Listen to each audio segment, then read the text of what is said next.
and model airplanes. If you look careful, that was there at that location, so that is all authentic. Oh my God, Andreas, this is beautiful. And then it goes past this big factory, which is Farbwerke Höchst, and later was the Höchst company, was one of DuPont's largest competitors. They employed around 40,000 people. Some money guy dissolved the whole company, sold it off in bits and pieces, no longer existing.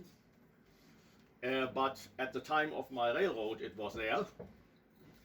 And then it continues. Actually, two ways to operate the layout. And today, we're going to do the one way only. And so the first thing we need is our cart here.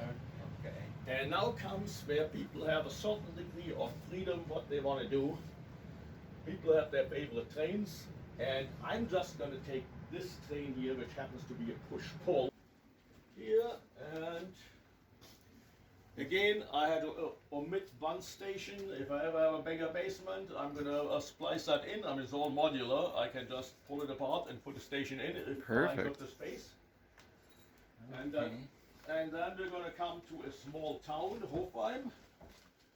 And actually, I have shown people here by explaining the layout where they need to go for the local hobby shop. There's one guy who may come today who actually followed my instructions on how to get there.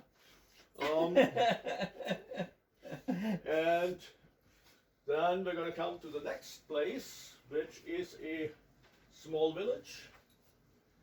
And it still all needs a little bit improvements, but it's kind of there. Okay. And that is actually where I went to elementary school. That's my elementary school, and a little kid that doesn't play with the other ones, he's looking at the trains. That could be me, except I didn't have a green jacket. And here behind the fence, that's what always happened. There are people kids beating each other up out of the sight of the teachers. And that is authentic. I've sent pictures to people who live there, and they say, "Oh yeah, we remember that."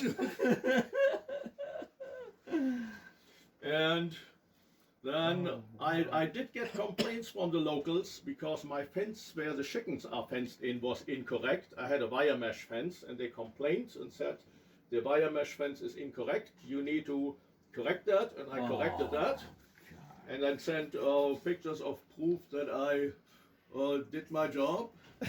So, and This is And great. then I love the stories behind. And here's the local bakery and railroad crossing, and obviously we got to close the crossings. Wow. Every time when a train comes, and that was done manually with a crank inside that little building. And we had a guy here, his name was Bonnie. I'm not sure if he's still alive. He was a little bit slow, and his job was to do the railroad crossing. And then one day I installed this railroad crossing too. And this railroad crossing and this railroad crossing, operating both of them, was too much for him. He could not handle that. So that's why I say I have jobs here for everyone on this railroad. If I need to, I split this up into 2 jobs.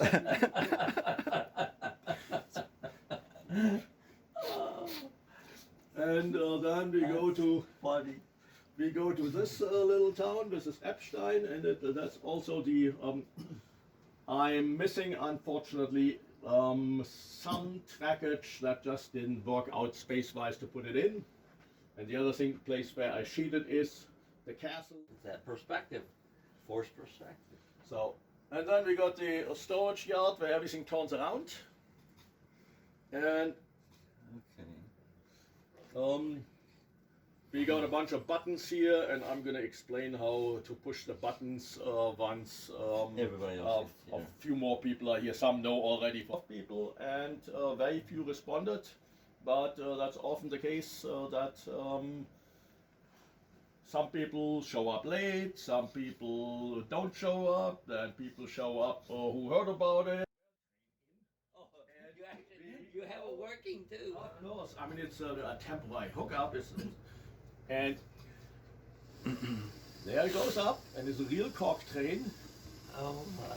Oh, there's another job for one of us. Yeah, that's about all I can handle. It's not even Andreas. on That's any my job. schedule also.